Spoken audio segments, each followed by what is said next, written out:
Where are the warnings from the church? Hey guys, Britt here. Welcome to End Times Bible Prophecy. Every single Christian and every single church in the entire world should be alarmed over what's taking place right now. And we've been sounding the alarm on this channel for several months now. In Matthew 24, Jesus warned us not to be deceived, and in his second letter to Timothy, Paul warned about the dangers of being deceived. Right now, we see a new technology exploiting the youngest and most vulnerable among us, setting them up for a lifetime of deception, yet the church remains largely silent on this issue. As in today's video, we're going to talk about what's happening, why it's so alarming, and most importantly, what you can and should do about it. So let's start with this right here. This is from Futurism. It says psychiatric facilities are being bombarded by AI users. We're witnessing the emergence of an entirely new frontier of mental health crises. It says, while many working people are reasonably worried about AI taking their jobs and leaving them on the street, another consequence of the AI revolution is filling seats in mental health facilities. The mass adoption of large language model chatbots is resulting in large numbers of mental health crises centered around AI use, in which people share delusional or paranoid thoughts with a product like ChatGPT. And the bot, instead of recommending that the user get help, affirms the unbalanced thoughts, often spiraling into marathon chat sessions that can end in tragedy or even death. And we've talked about how AI is programmed to affirm you. It's sycophantic in nature. It's going to tell you what you want to hear. It's programmed to serve, but it doesn't necessarily understand what that means, how serving the end user's best interest is. It just thinks affirming, telling them what they want to hear, telling the itching ears of the person involved what they want to hear. It thinks that's how to serve them. Because again, it's just a program. It's not sentient. It's not conscious. Guys, this is dangerous. And this is why we've talked about the dangers of being relational to AI rather than using it simply as a tool for research or outlining or something along those lines. It says, new reporting by Wired, drawing on more than a dozen psychiatrists and researchers, calls it a new trend growing in our AI-powered world. Keith Sakata, a psychiatrist at UCSF, told the publication he's counted a dozen cases of hospitalization in which AI played a significant role in psychotic episodes this year alone. Sakata is one of many mental health professionals at the front lines of the urgent and poorly understood health crisis stemming from relationships with AI. Again, relationships with AI. This is a no-go area we should be telling people about, which doesn't yet have a formal diagnosis, but which psychiatrists are already calling AI psychosis or AI delusional disorder. Hamilton Morin, a psychiatric researcher at King's College in London, told The Guardian that he was inspired to co-author a research article on AI's effect on psychotic disorders after encountering patients who had developed psychotic illness while using large language model chatbots. Yet another mental health professional wrote a column in the Wall Street Journal after patients began bringing their AI chatbots into therapy sessions unprompted. While a rigorous case study of AI's impact on mental health patient loads has yet to be attempted, what we know so far isn't looking great. A recent preliminary survey of AI-related psychiatric impacts by social work researcher Keith Robert Head points to a coming society-wide crisis brought on by unprecedented mental health challenges that mental health professionals are ill-equipped to address. Quote, we are witnessing the emergence of an entirely new frontier of mental health crises as AI chatbot interactions begin producing increasingly documented cases of suicide, self-harm, and severe psychological deterioration that were previously unprecedented in the internet age, Head writes.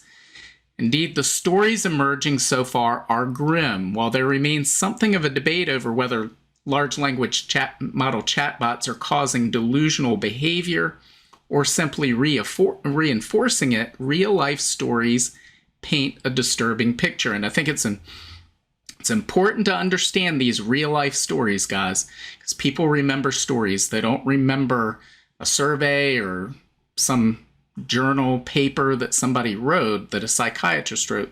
They remember stories. We need to make note of these stories and retell these stories to other people as a warning of what lies ahead. Because if we care about people, if we love people, we're going to warn them about the dangers that are lurking in their lives. And AI is a danger. AI companions specifically is a great danger.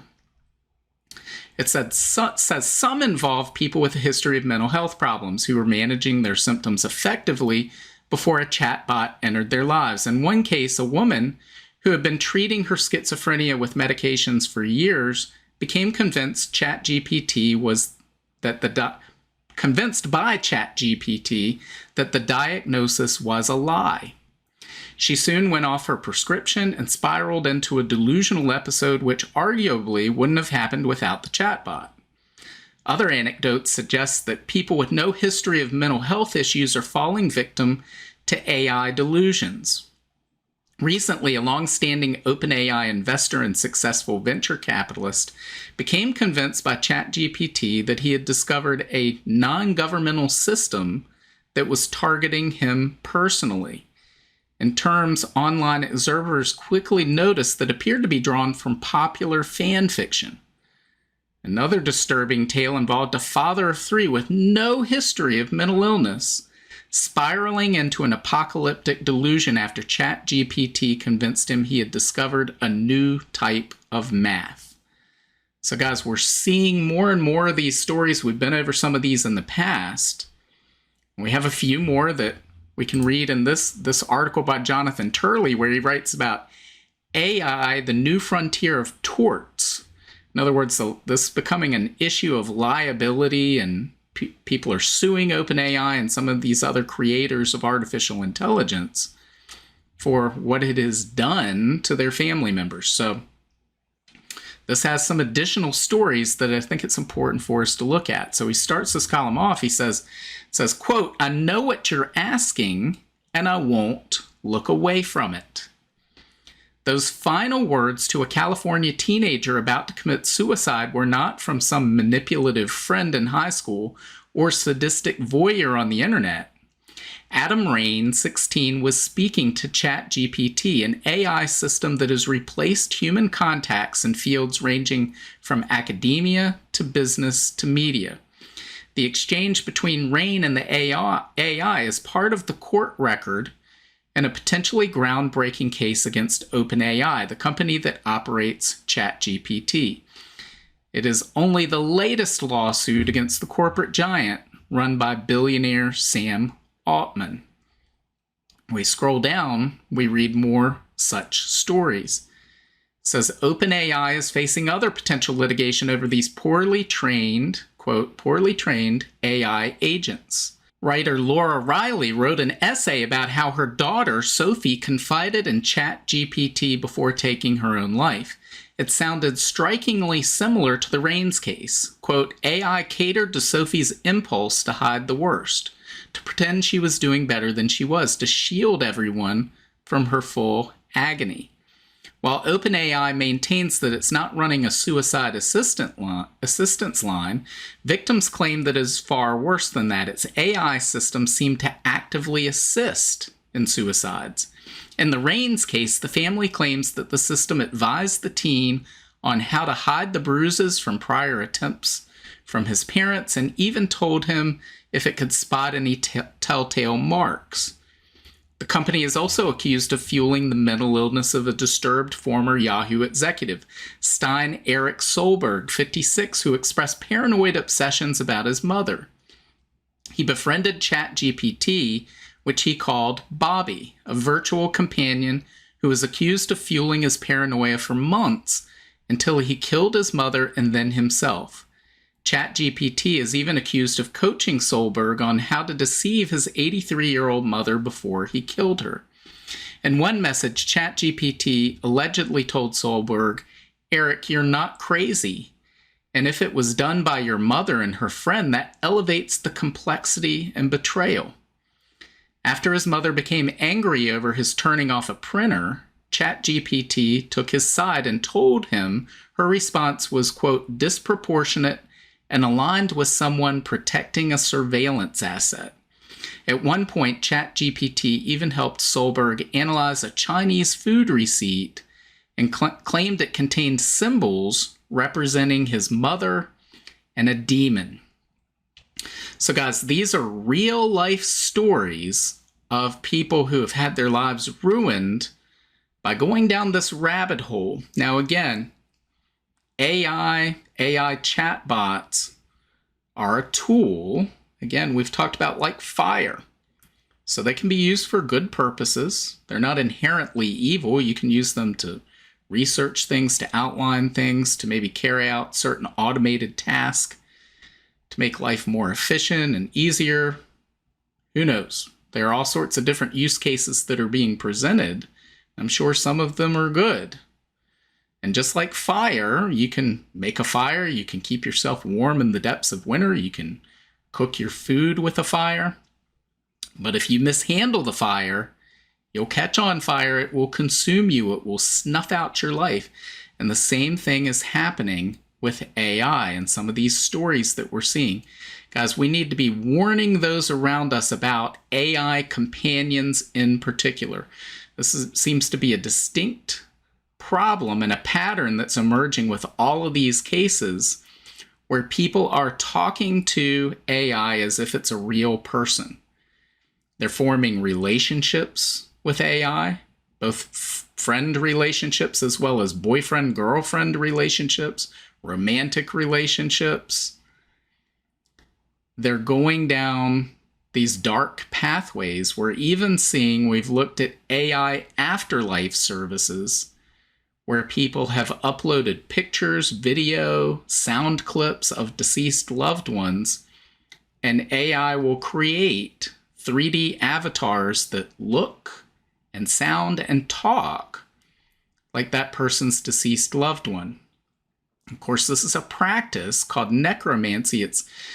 It's specifically called detestable in the eyes of the Lord in Deuteronomy chapter 18. So we're not to engage with talking to spirits of the dead.